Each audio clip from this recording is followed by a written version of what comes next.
Israel foi um povo que recebeu privilégios de Deus, um povo escolhido por Deus para habitar na terra, um povo com promessas terrenas, com expectativas terrenas, com um lugar na terra também, um país, um lugar de adoração também na terra. E no capítulo 147, a palavra fala do privilégio desse povo. Versículo 19, mostra a sua palavra a Jacó, os seus estatutos e os seus juízos a Israel. Não fez assim a nenhuma outra nação. Então Israel recebeu de Deus algo que nenhuma outra nação recebeu. Os juízos de Deus, os estatutos de Deus, as leis de Deus, as revelações de Deus, os oráculos, tudo isso foi confiado a esse povo de Israel. E no final do capítulo 148, nós vemos uma expressão de intimidade com esse povo.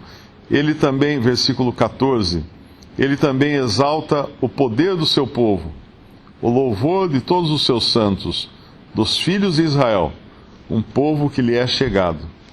Porém, Deus tem hoje um povo mais chegado, né, por assim dizer, um povo mais próximo de Deus, que é a igreja, que é um povo com expectativas celestiais, com aspirações celestiais, um povo comprado da terra, não comprado para a terra, mas da terra, e aguardando a vinda do Senhor para vir buscar esse povo. A esperança de Israel é a vinda de seu Messias para reinar sobre a terra. A esperança da igreja é a vinda do noivo para tirá-la da terra. São duas esperanças diferentes, são distintas. E agora, nos dois últimos salmos, nós vemos esse povo de Israel já estabelecido na terra. Já Cristo veio, está estabelecendo o seu reino também. E nós vemos privilégios também agora para esse povo no Salmo 149. Eles estão alegres, eles cantam, eles louvam. O Salmo 149, até o versículo 6 é louvor, até a metade do 6. Estejam na sua garganta os altos louvores de Deus. E da metade do 6 até o final do Salmo 149 é juízo. Nós vemos agora, se por um lado eles vão estar alegres cantando, exaltando a Deus, louvando o Senhor, por outro eles estarão participando também, provavelmente em conjunto com Cristo, né? Da limpeza da terra, do juízo da terra. E a espada de 2 fios, metade do versículo 6, espada de 2 fios nas suas mãos, para tomarem vingança das nações e darem repreensões aos povos, para prenderem os seus reis com cadeias e os seus nobres com grilhões de ferro, para fazerem neles o juízo escrito. Esta honra tê-la-ão todos os santos. E é interessante que, apesar de a igreja não ser um povo terreno e com destino terreno, nós participaremos também do juízo das nações. Em Apocalipse, capítulo 2, versículo 26. E ao que vencer e guardar até o fim as minhas obras, eu lhe darei poder sobre as nações, e com vara de ferro as regerá, e serão quebradas como vasos de oleiro, como também recebi de meu Pai. Lá em Mateus em Mateus 19, o Senhor já havia feito uma promessa aos seus discípulos. Mateus 19, versículo 28. E Jesus disse-lhes: em verdade vos digo que vós, que me seguistes, quando na regeneração o Filho do Homem se assentar no trono da sua glória, também vos assentareis sobre 12 tronos, para julgar as 12 tribos de Israel. Eu não sei se essa passagem seria uma atribuição dada à igreja ou aos discípulos aqui como representando Israel, porque nós sabemos que nos evangelhos ainda estamos em tempo de Israel, né, dentro da perspectiva de Israel. Enquanto no Salmo 149, esse louvor é mais específico da congregação dos santos, que é chamado aqui no 149, versículo 1, louvai ao Senhor, cantai ao Senhor um cântico novo, e o seu louvor na congregação dos santos. Alegre-se Israel naquele que o fez, regozijem-se os filhos de Sião no seu rei. É importante entender sempre que nós estamos falando aqui de Israel, não é igreja. Nós não somos filhos de Sião e Cristo não é nosso rei. Ele é rei para Israel. Para nós ele é Senhor. E na sua relação de intimidade para com a igreja, ele é o noivo da igreja. Mas nesse Salmo 149, o louvor é mais, vamos chamar assim, limitado, né? ou dentro dessa esfera da congregação dos santos.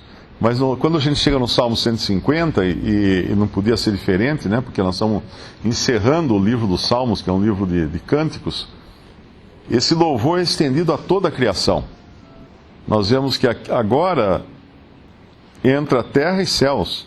Louvai ao Senhor, louvai a Deus no seu santuário, louvai-o no firmamento do seu poder. Então é tudo. É claro que aqui fala também do templo, né, em Jerusalém. Nessa época o templo terá sido reconstruído aqui. Mas é toda a criação agora entra nesse louvor. A terra e todas as coisas que nela há participam do louvor, e o firmamento também participa desse louvor. Louvai-o pelos seus atos poderosos. Essa é a razão do louvor. Eles têm muito de que louvar a Deus. O versículo 3 nos fala de um louvor com instrumentos, né, de som.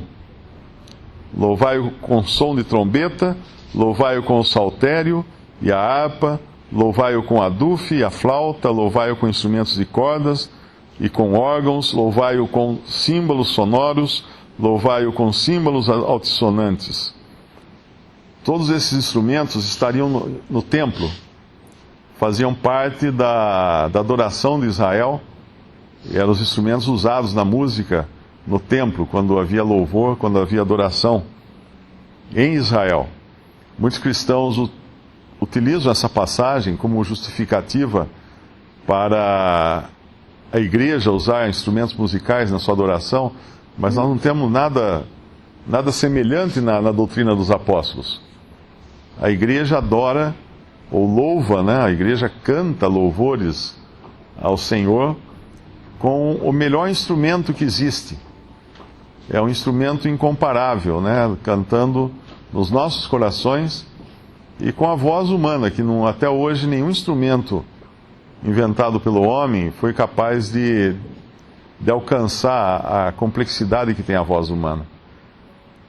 Então, no Novo Testamento, nós não vemos, na adoração cristã, nós não vemos instrumentos musicais, porque a adoração é em espírito. A adoração em Israel é uma adoração exterior.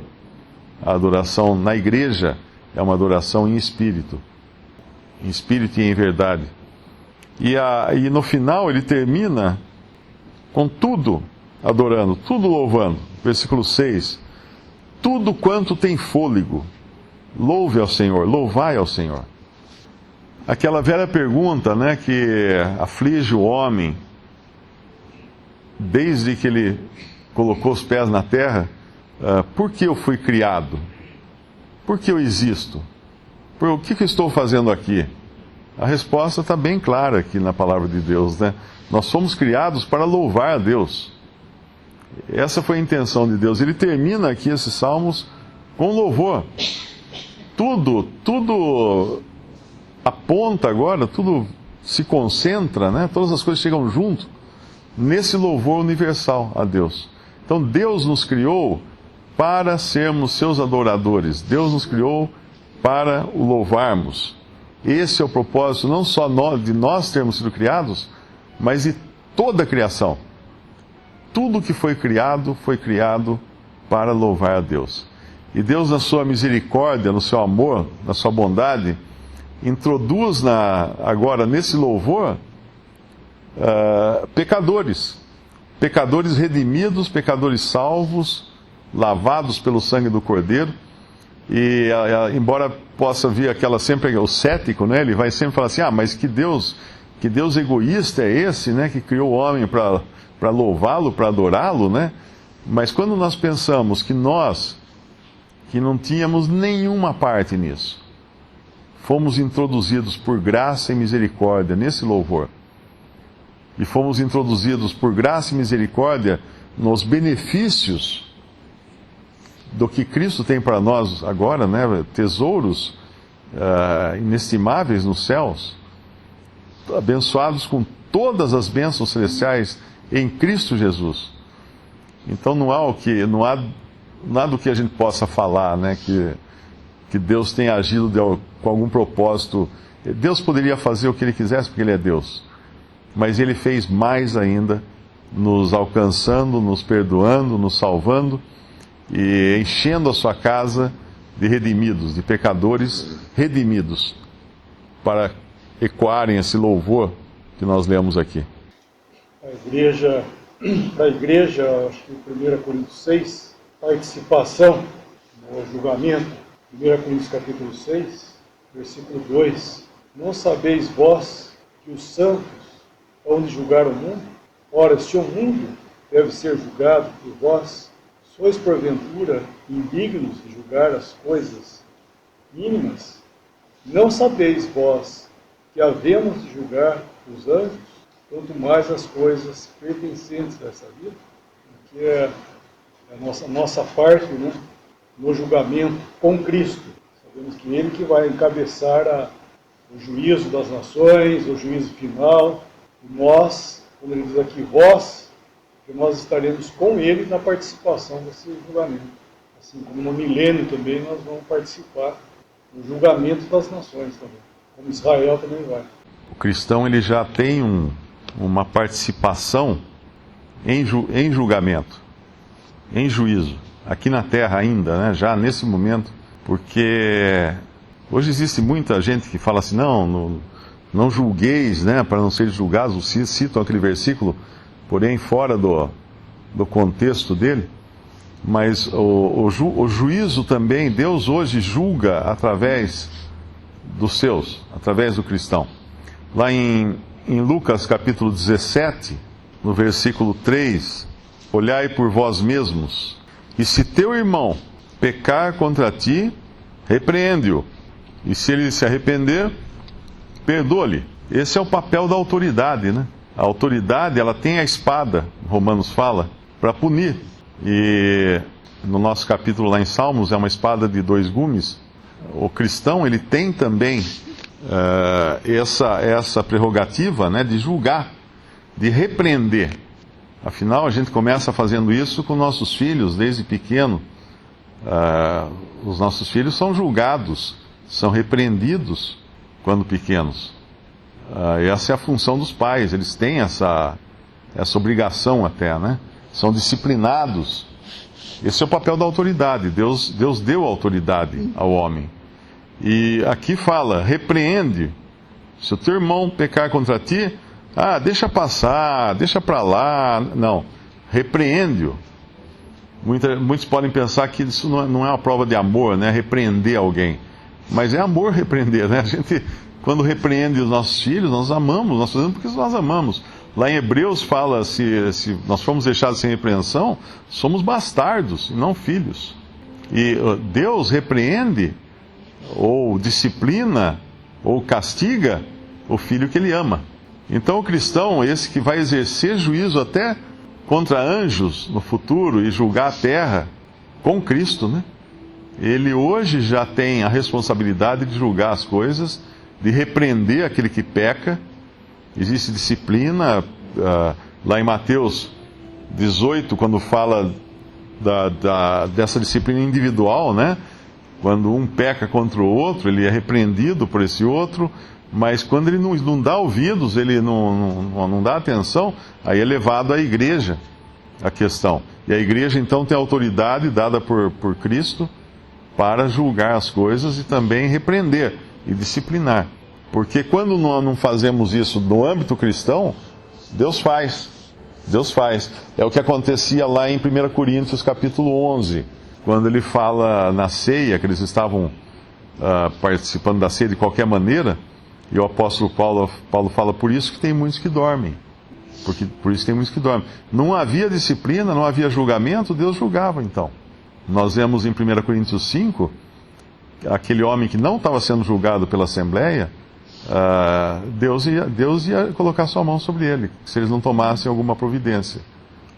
Então ao mesmo tempo que é uma responsabilidade do cristão julgar, disciplinar, repreender, é um privilégio ser julgado, ser repreendido, ser disciplinado, porque quando acontece isso é porque estamos sendo cuidados pelos irmãos que fazem isso conosco e por Deus, né? Antes que Deus tenha que intervir e Ele próprio pesar sua mão sobre nós.